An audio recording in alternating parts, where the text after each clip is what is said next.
About 2 weeks ago, I was using Martin's laptop because mine was dead, and I needed to check an email about my kid's daycare. Nothing sus about that, right? But when I opened the browser, I saw he had been looking at visa requirements for Singapore. We've never talked about Singapore. Like, never ever. I didn't think much of it TBH, maybe it was for something else, but then I noticed he'd also been looking at international schools in Singapore. We have a 3YO and a 1NIO. Why would he be looking at schools in another country? I closed the laptop and tried to forget about it, but something felt off. That night at dinner, I casually asked if he'd ever thought about visiting Singapore, and he got this weird look on his face and said, "Not really, why?" and changed the subject super fast. I could tell he was lying because he wouldn't make eye contact and kept fidgeting with his fork. Red flag FR. The next day, while he was at work, I went through his laptop again. I know. Invasion of privacy, whatever, but I was freaking out. I found emails between him and someone named Grace. The emails weren't like super explicit or anything, but there was definitely something going on. She kept saying stuff like, "I can't wait until we can be together properly," and "The waiting is killing me." But here's where it gets really messed up. In one email, she said, "I've been looking at houses near that school we liked. Plenty of room for the kids to play." The kids. My kids. What the actual hell? I kept digging and found out Martin had applied for a job transfer to their Singapore office. He never mentioned this to me. Not once. And he'd been approved. The transfer was scheduled for next month. He had a freaking plane ticket already purchased. I felt like I couldn't breathe. Martin and I have been together since high school. We have 2 beautiful children together. How could he do this? How could he plan to take my babies away from me? I was literally shaking so hard I dropped his laptop and cracked the screen. Oops. Instead of confronting him right away, which TBH was my first instinct, I decided to be smart about this. I took pictures of everything I found and sent them to my sister. Then I started monitoring his texts by syncing his messages to the iPad. He doesn't know I can see them. For the next week, I watched as he texted this Grace person constantly. They never said anything explicitly about taking my kids, but they talked about the plan and making sure everything goes smoothly. He kept assuring her that everything was on track. I also found out he'd been moving money to a separate account. Small amounts at first, but over the past 3 months, it added up to almost $20,000. Our savings is basically gone. I feel sick thinking about how long he's been planning this. Yesterday, I decided I needed to know who this Grace person is. I went through Martin's contacts and found her number. I didn't call her or anything. I just wanted to see if I could figure out who she was. I searched her on social media and OMG. She's his coworker. They've been working together for over a year. Her Instagram is full of pictures from office parties and team lunches. Martin is in a bunch of them. She posted a picture 2 months ago with the caption, "Sometimes the best things in life come when you least expect them," with heart emoji. And Martin had liked it. I wanted to throw up. Today, I decided enough was enough. I waited until the kids were napping and confronted Martin. I didn't tell him everything I knew, just asked again about Singapore. He denied everything at first, said it was just something he was looking into for a potential vacation. I called him a liar, told him I knew about Grace. His face went completely white. He started stammering, saying I didn't understand, that it wasn't what it looked like. Classic. I asked him straight up if he was planning to take our children to Singapore. He wouldn't answer. We started arguing, voices getting louder. I was so angry I could barely see straight. He kept saying I was overreacting, that I was crazy, but then his phone buzzed. It was a text from Grace. I lunged for it, but he grabbed it first, holding it away from me. I screamed at him, demanding to see it. He refused, backing away from me.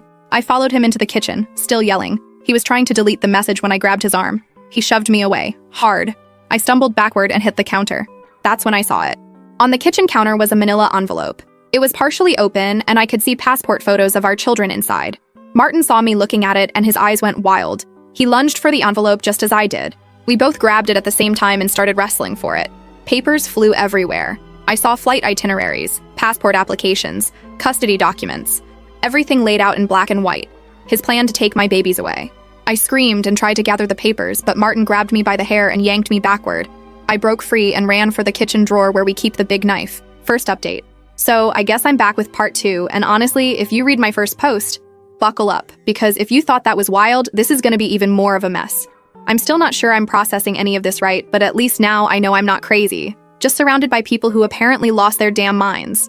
Let's just say, after that disaster in the kitchen, me and Martin basically wrestling over an envelope like we're in some kind of low-budget reality show, which, by the way, I never want to experience again. I didn't even process what I was doing. I had my hand in the knife drawer, and for a split second, I just wanted him to back off. Not that I'd actually use it, but the look on his face when he realized how far this had gone, you could tell he never expected me to push back. The vibe was all wrong. Like, I get that people fight, but this wasn't normal married couple drama. This was survival mode. Anyway, the kids start screaming from upstairs, because of course they heard the chaos. Great parenting moment right there. And suddenly the spell is kind of broken. Martin lets go of my hair. I'm clutching a handful of crumpled flight itineraries, and there's Grace's name on literally everything. I honestly don't remember exactly what I yelled, but it was something like, "You're not taking my kids, you psycho!" And Martin's just standing there breathing heavy, looking like he doesn't even recognize himself. Or me, honestly. I ran upstairs, still clutching the docs, and the kids are both standing in the hallway, eyes huge. My 3-year-old asking if Daddy is mad and if someone's in trouble. I said something like, "Let's get your shoes on. We're going to Grandma's." I grabbed my phone, my keys, the iPad. Can't forget that, since it has all the synced messages. Diapers. Whatever random crap I could stuff in a tote. And just bolted. I left Martin with the kitchen looking like a tornado hit it. Papers everywhere. And zero explanation. I didn't even lock the door. I called my mom on the way, trying not to sound like I was losing it, which obviously failed because she answered, and I just blurted out, "I need you. Now. It's bad." She didn't even ask questions, just said to come over, and I swear, if I could bottle up one moment of my life and replay it, it would be hearing my mom go into full mama bear mode. I wanted to cry, but also, I kinda just wanted to scream. When I got to their house, my mom took one look at me and the kids, saw the torn envelope and the docs, and just said, "What happened?" Not in that fake calm way, but in a way that made me realize she was about to throw hands if necessary. Dad was still at work, so she started texting him like, "Get home right now." She made the kids grilled cheese and sat with me at the table, and I spilled everything. Martin, Grace, Singapore, the emails, the money, the physical fight. I showed her the bruises on my arm. She looked so pissed, but also kinda sad, which just made me feel worse. She started asking practical questions, like, did Martin have the kids' passports? No, I found them in the envelope. Score 1 for me. Did he have any way of taking them without my consent? I mean, he had flight tickets, but I don't think he could just grab them and go without my signature, right? Right? She wanted to call the police, and I said no. Not yet. Not unless he actually tries something. I was scared. But also, what do you even say? "Hi, my husband's planning to kidnap our children to Singapore but hasn't technically done it yet." It sounds like a bad soap opera. Dad got home maybe an hour later, and that's when things got loud. My dad is usually the, "Let's talk this out, nobody needs to yell" type, but not this time. He wanted to go straight to Martin's place and talk some sense into him. Mom was all for it, but I said no, because honestly, I was scared he'd make things worse. My dad's got this old school protect my daughter at all costs energy, which is sweet, but also, I didn't want him to get arrested for breaking down the door. So we kinda sat in this weird tension, like all of us waiting for a bomb to go off. The kids were running around like nothing happened, thank God for tablets and SpongeBob, and I was just scrolling through Martin's messages on the iPad, my mom reading over my shoulder. Grace texted him again, something like, "Did you talk to her? Is she going to sign?" And Martin replied, "She's being difficult. I'll handle it." My mom just snorted like, "He's got another thing coming if he thinks you're going to roll over." I honestly loved her so much in that moment, even if my stomach was in knots. It got even more awkward when Martin started blowing up my phone. First, it was calls, then texts, then more calls. I ignored all of them, but finally, he sent this long, rambling voice note. He said I was overreacting, that I was making a scene in front of the kids, that nothing was set in stone, and he just wanted what was best for everyone. He never said, "I'm sorry," not once. He kept making it sound like I was the one causing problems. My mom wanted to call him back and read him the riot act, but I said no because I wanted to control the story. I wanted to see what he'd do next. Maybe that was stupid, but I was sick of being the one who reacted. I wanted to be the one who acted for once. Dad, meanwhile, was on his own mission. He started calling his friend who knows someone in family law. Classic dad move, networking when I'm falling apart. And he was all, "We need to talk to someone who understands this stuff because if Martin tries anything, we need to be ready." Mom started texting Martin's mom, because apparently they still talk sometimes, which is news to me. She just sent a simple, "We need to talk. Now." No explanation. Martin's mom called back within minutes, and from what I could hear, she was totally caught off guard. She kept asking if I was okay, if the kids were safe, if Martin really did all that. I could hear the disbelief in her voice, like her son would never do something like that. My mom wasn't having it. She just said, "Your son planned to take my grandkids out of the country without telling anyone. We have proof." She sent her some of the photos I'd taken of the docs, and after that, Martin's mom got real quiet. I don't think she knew what to say. That night was the longest of my life. I barely slept. Every time I closed my eyes, I kept replaying the kitchen fight, the look on Martin's face, the way he just snapped. I kept waiting for someone to show up at the door. Him, Grace, the police. I don't know. I guess I was kind of paranoid, but also, after what I'd seen, how could I not be? In the morning, I woke up to find my dad already dressed, making coffee, and typing out a list on his phone. He was in crisis mode, which for him means lists, plans, and backup plans. He wanted to go to the house and get the rest of our stuff because, let's be real, I wasn't taking the kids back there. Not with Martin around. He suggested I call a lawyer, and my mom agreed. They both offered to pay, which I appreciated, since Martin had drained our savings. I felt weird about it, but also, what choice did I have? I texted my sister to fill her in, and she was immediately like, "Do not go back alone. I'll come with you." She's always been the more confrontational one in the family, and TBH, I was grateful to have her. We drove over mid-morning, and the whole time my hands were shaking on the wheel. Martin's car was in the driveway, but I didn't see him through the windows. I texted him, told him I was coming to get some things, and that I'd appreciate it if he gave me space. No answer. My sister, who is way braver than me, just marched up to the door and let us in. I still had my key. The kitchen was a disaster. Papers everywhere. A broken mug on the floor. One of the kids' shoes in the sink. It smelled like someone had tried to clean up and just given up halfway. Martin was upstairs, and when he heard us come in, he stomped down. He started right in, asking what I was doing, why I'd run off with the kids. He tried to make it sound like I was the one who abandoned him. My sister just stared him down and told him to back off, which he did, probably because she looked ready to throw down. We started grabbing clothes, toys, diapers, all the boring kid stuff. Every few minutes, Martin would try to talk to me, saying things like, "We need to figure this out. You can't just take the kids away from me." I told him, "I'm not the one with a plane ticket to Singapore." He kept insisting it was all a misunderstanding, that he never meant to hurt me, that he was lost and didn't know what else to do. He said he felt trapped, and that Grace made him feel alive again. I almost laughed at that, like, "Sorry you're bored, but maybe don't blow up your entire family." Then he said something that honestly floored me. He said, "You always act like you know best. You never listen to what I want." Like, wow. Okay, so this is my fault now? I told him I wasn't going to stand there and argue about who listens better. I just wanted my kids safe, and I wasn't going to sign anything ever that let him take them out of the country. He got quiet after that, but the look on his face was pure resentment, like I'd ruined his life by stopping him from running off with his girlfriend and my kids. As we left, my sister took photos of the house, the mess, the papers, just in case. Martin watched us go from the front porch, arms crossed, glaring.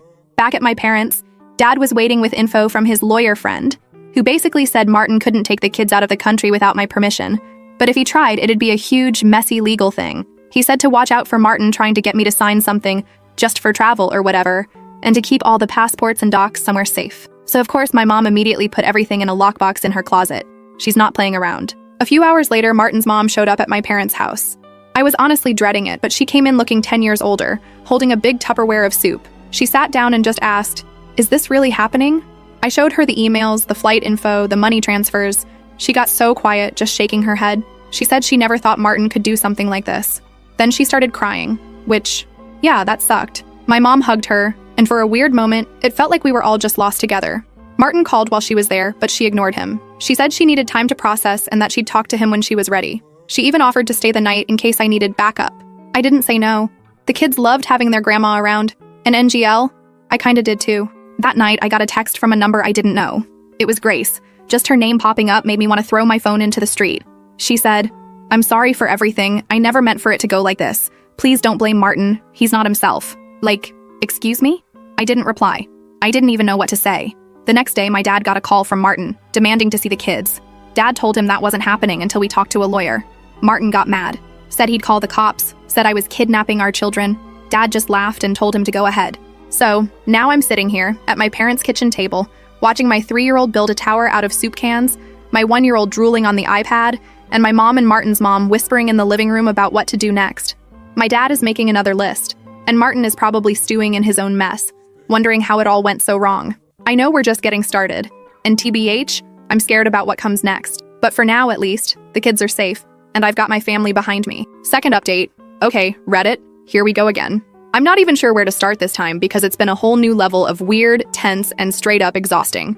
If you've been following my last 2 posts, you already know Martin tried to pull off the most unhinged family relocation ever, except I wasn't supposed to be part of the move. Martin started texting me again, but this time it wasn't just guilt trips or let's talk. He sent these long, frustrated messages about how he couldn't believe I was turning his own mother against him and how I was brainwashing the kids. He said I was making a circus out of nothing, and if I didn't start cooperating, he'd have no choice but to take action. I showed my parents, and my dad just muttered something about Martin having the emotional range of a teaspoon. I wanted to laugh, but Ngel, it freaked me out. That phrase, take action, kept running through my head. Like, what did he even mean? Was he talking about court? Something worse? My mom told me not to answer, so I just blocked him for a while. Probably the best move, because I needed a break from the constant drama. But Martin wasn't done. He showed up at my parents' doorstep the next afternoon, completely unannounced. I was in the backyard with the kids and my sister, and suddenly my dad was calling me, saying Martin was at the front door, demanding to see his family. The way my dad said it, you'd think Martin was a door-to-door salesman or something, not the guy I'd been married to for over a decade. My first reaction was honestly just, nope. I didn't want the kids seeing him, not after what happened in the kitchen, not with all the yelling and the envelope and the shoving. My mom answered the door while my dad stood behind her, arms crossed, not saying a word. Martin started out all polite, asking if he could talk to his wife privately. My mom shut that down real quick, told him if he wanted to talk, it would be with the whole family present. Martin's mom came out from the living room, and the look she gave him could have frozen water. She said she needed to hear whatever explanation he had because none of this makes sense to me, Martin. He looked almost hurt, but just for a second before he went back to his I'm the victim here face. We all ended up in the kitchen. Me, Martin, my parents, Martin's mom, my sister, who was pretending to play games on her phone but definitely recording everything, let's be honest.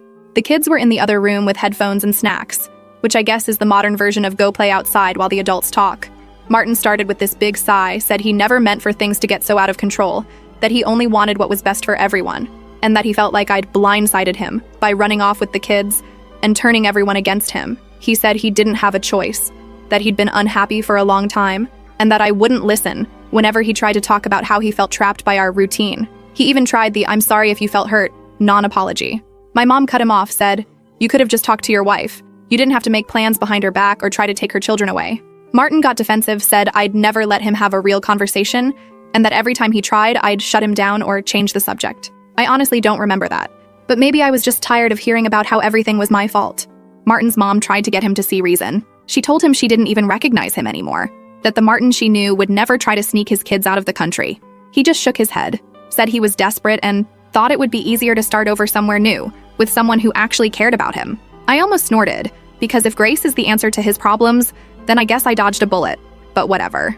My dad asked point blank if Martin ever actually planned to take the kids without telling me or getting my permission, and Martin just mumbled something about not being sure and thinking maybe I'd come around if I saw he was serious.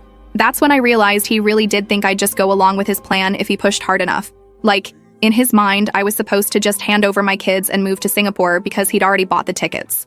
The conversation kept circling. Martin wanted me to just talk to Grace, get to know her, because she's good with kids and wants to be part of their lives. My mom practically choked on her coffee. My sister rolled her eyes so hard I thought she'd pull a muscle. I said I didn't care how good with kids Grace was. She wasn't the one who made them, and she sure as hell wasn't going to be their new stepmom without me having a say. Martin started getting frustrated, raising his voice, saying I was being unreasonable, that I was punishing him for falling in love with someone else. He said I'd changed since having the kids, that I was always tired, always busy, never fun anymore. That stung, NGL, because yeah, I am tired and busy and probably not much fun these days, but I thought we were a team, not contestants on some reality dating show. His mom told him to stop, that he was just making things worse. Dad told him if he tried to come near the house or the kids without permission again, he'd call the police. After he left, my mom hugged me, but I felt weirdly numb. I spent the rest of the afternoon with the kids, doing puzzles and eating leftovers, trying to pretend things were normal. But nothing felt normal.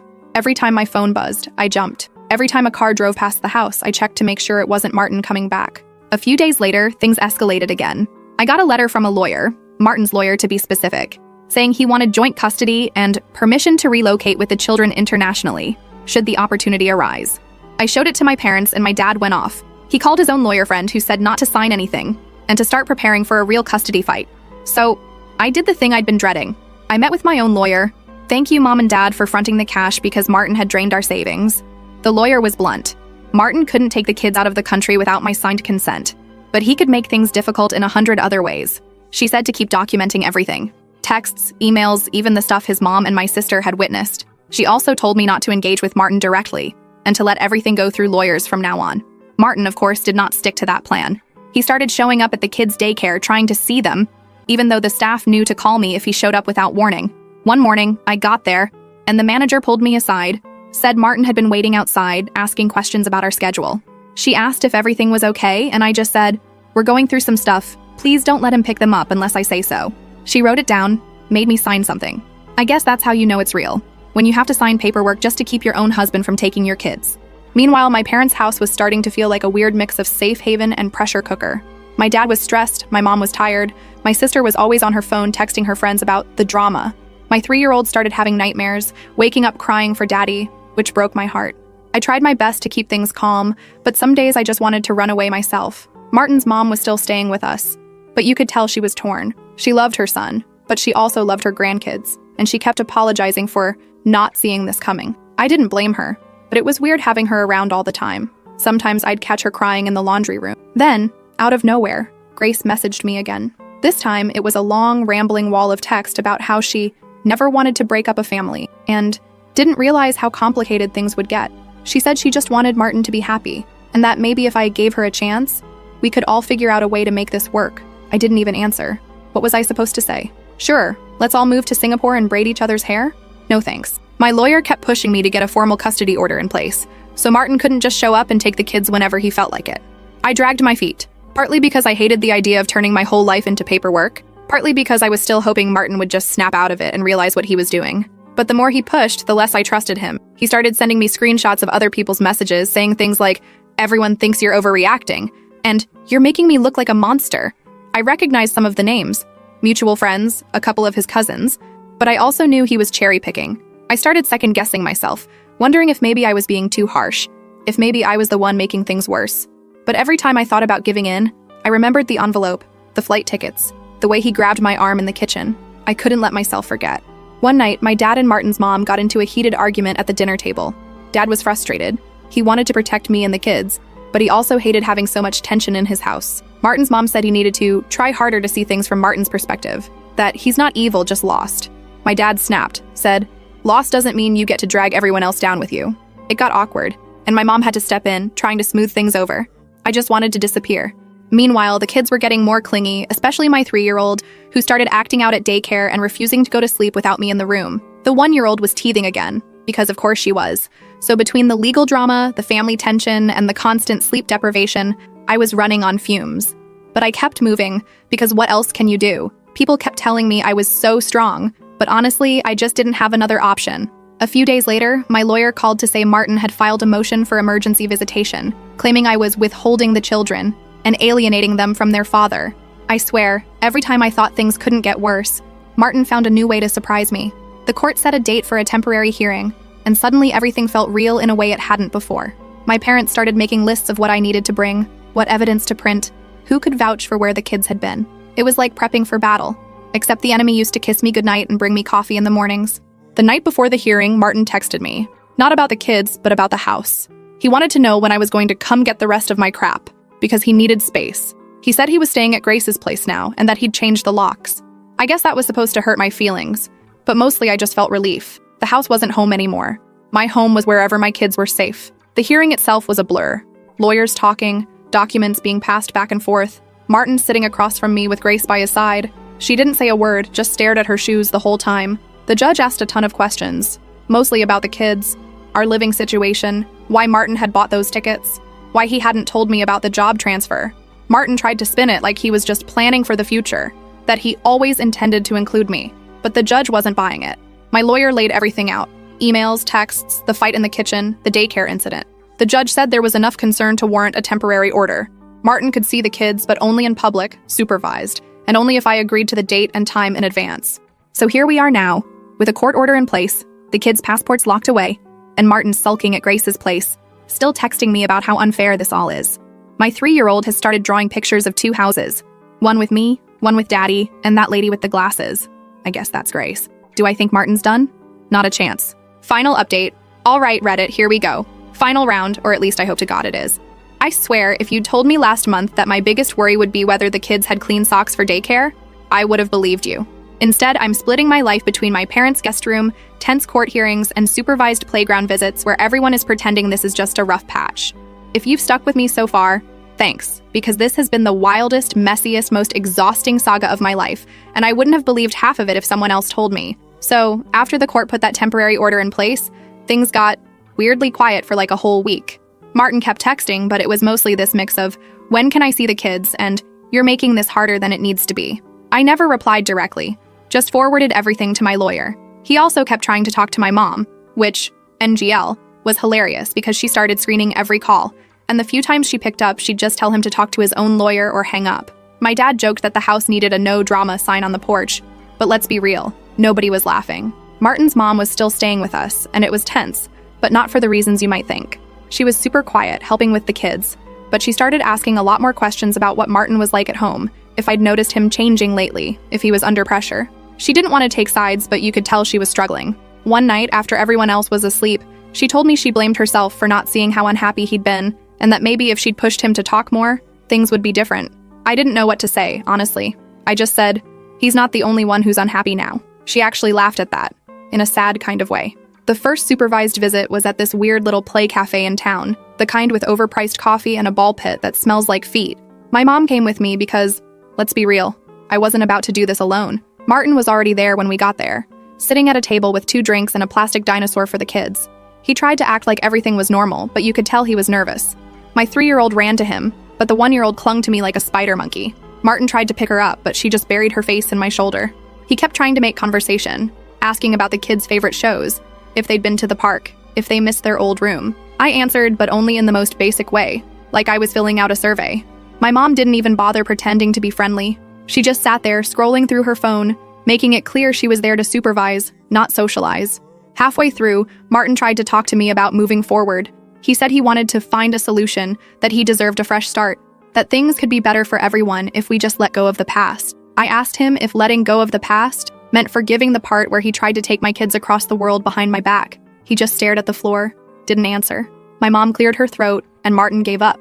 At the end of the visit, the kids melted down, classic, and Martin tried to hug them both at once, but the 1-year-old shrieked and reached for me. He looked so defeated, but for the first time, I felt nothing. Not anger, not pity, just done. Back at my parents', the mood was off. My mom said she was proud of me for keeping it together, but honestly, I just felt empty. My dad wanted to talk strategy. He was convinced Martin was going to pull something at the next hearing, maybe try to use the supervised visits as proof that I was alienating him from the kids. I wanted to roll my eyes, but he was probably right. Martin's lawyer had already sent new paperwork, this time asking for more unsupervised time and throwing around words like parental rights and emotional harm. My lawyer said not to worry, but also warned me that these things never end neatly. A week before the next court date, Martin's mom announced she was moving out. She said she needed to support her son, even if she didn't agree with what he'd done. I understood, honestly, but the peace didn't last. Martin started pushing harder, showing up at the kids' daycare again, trying to talk to the staff, asking if he could just say hi. They called me every time, and each time I had to remind them that there was a court order. One of the teachers asked if things were safe, and I had to reassure her while wondering the same thing myself. The next hearing was a whole different beast. This time, both sides brought stacks of paperwork, printouts, and even some of those passive-aggressive texts Martin had sent me. The judge was all business, asking about schedules, support systems, what the kids needed. Martin kept saying he wanted what's best for them, but when pressed, he just repeated the same lines about fresh starts and new opportunities. My lawyer pointed out the money transfers, the job transfer papers, the hidden emails, and the fact that Martin had already bought non-refundable tickets before even telling me. You could see the judge's patience running out. Martin's lawyer tried to spin it as proactive planning, saying Martin was only thinking ahead for his family's future. I could barely sit still. My mom squeezed my hand under the table, and my dad just glared at Martin across the room. Grace wasn't there, but her name came up a few times. My lawyer didn't hold back about the family friend who suddenly became central to Martin's new life plans. At one point, Martin said, "She's the reason I finally felt alive again," and the judge just blinked at him like, "Is this guy serious?" Even his lawyer looked uncomfortable. When it came time to talk about the kids, the judge asked if Martin had any concrete plans for supporting them if he moved. Martin got defensive, said he'd figure it out, that things would work out once they got there. The judge was not impressed. My lawyer hammered home the fact that I had never agreed to any move, that Martin had kept everything secret, and that the kids' lives had already been upended enough. In the end, the judge made a ruling that felt real. The kids would stay with me as primary parent. Martin could have supervised visits for now, with the possibility of more time if he showed consistency and responsibility. He was not allowed to take them out of state, let alone the country, without explicit written permission from me in the court.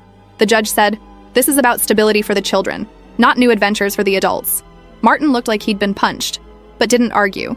Afterward, in the hallway, Martin tried to talk to me again. He asked if I could at least try to see things from his side. He said he just wanted to be happy, that he deserved a chance. I think I surprised him when I didn't yell or cry. I just told him that maybe next time he should try honesty. He didn't have a comeback for that. Back at my parents', it was relief and exhaustion in equal measure. My mom made a big dinner, my dad even opened a bottle of wine, and my sister had the kids making victory crowns out of aluminum foil. For the first time in forever, it felt like we were a family again, even if it was a different kind of family than before. The fallout hasn't stopped, though. Martin's side of the family is split. Some of them think I'm the villain. Others say he got what he deserved. Mutual friends are awkward, or taking sides. I had to block a couple of people who kept sending me just checking in texts that were really fishing for gossip. Money is tight, and TBH, the paperwork never ends. I'm still living at my parents' place, still figuring out the next steps. The kids ask about Martin. Sometimes they're sad, sometimes angry. Sometimes they just want to know when they can have pancakes for dinner again. I try to answer honestly, but mostly I just tell them we're figuring things out together. Martin hasn't tried anything drastic since the judge's decision. He still sends the occasional message, but they're more subdued now. Just updates about the kids' toys he found at his place, or questions about their favorite snacks. He's still with Grace, as far as I know, but she's not reaching out anymore. My lawyer says as long as I stick to the order, things should calm down, but I'm not holding my breath for a happily ever after. I'm not gonna pretend I've got it all figured out or that everything is fine now. It's not. I'm tired, I'm broke, and I'm rebuilding from scratch. But I've learned that I can fight for my kids, even when it feels impossible. Even when the person you're fighting is someone you used to trust with everything. I'm not a hero, just a mom who got pushed too far. So yeah, that's where I'll leave it. If you're still reading, thanks for sticking with me. Real life is messy as hell.